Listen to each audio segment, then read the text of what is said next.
రాజా సింహవాహిని అమ్మవారికి పట్టు వస్త్రాలు సమర్పించారు డిప్యూటీ సీఎం మల్లు భట్టి విక్రమార్క. బోనాల పండుగ నిర్వహణలో ఎలాంటి ఇబ్బందులు తలెత్తకుండా రాష్ట్ర ప్రభుత్వం చర్యలు చేపట్టిందన్నారు.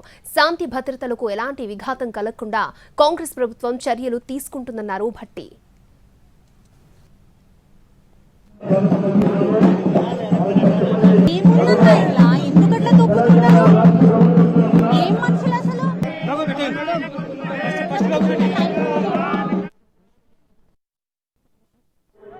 రేవంత్ రెడ్డి గారు యావత్ రాష్ట్ర మంత్రివర్గం అంతా కూడా ఈ బోనాల పండుగ పెద్ద ఎత్తున విజయం కావాలని, ఎటువంటి చిన్న సంఘటన కూడా జరగకుండా ప్రాంత ప్రజలందరికీ కావాల్సిన వసతులు ఏర్పాటు చేయాలని బలంగా నిర్ణయించి ఈ పండుగ మొదలయ్యేటప్పటికే ఇన్ఛార్జి మంత్రి గారి ద్వారా నగరంలో ఉన్నటువంటి అన్ని దేవాలయాలకి కావాల్సిన వసతులు ఏర్పాట్లన్నీ కూడా చాలా పటిష్టంగా ఏర్పాటు చేయడం జరిగింది.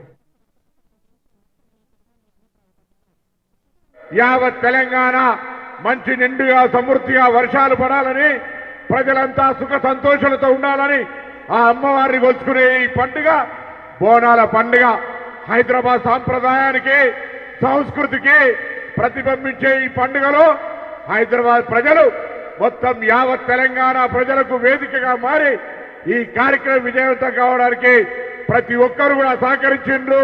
శాంతి భద్రతలు కావచ్చు, మహిళల పట్ల రక్షణ కావచ్చు, ఏర్పాట్లు కావచ్చు, అన్నింటికీ సహకరించిన ఈ హైదరాబాద్ జంట నగరాల ప్రజలందరికీ రాష్ట్ర ప్రభుత్వం తరఫున విజ్ఞప్తి చేస్తూ ధన్యవాదాలు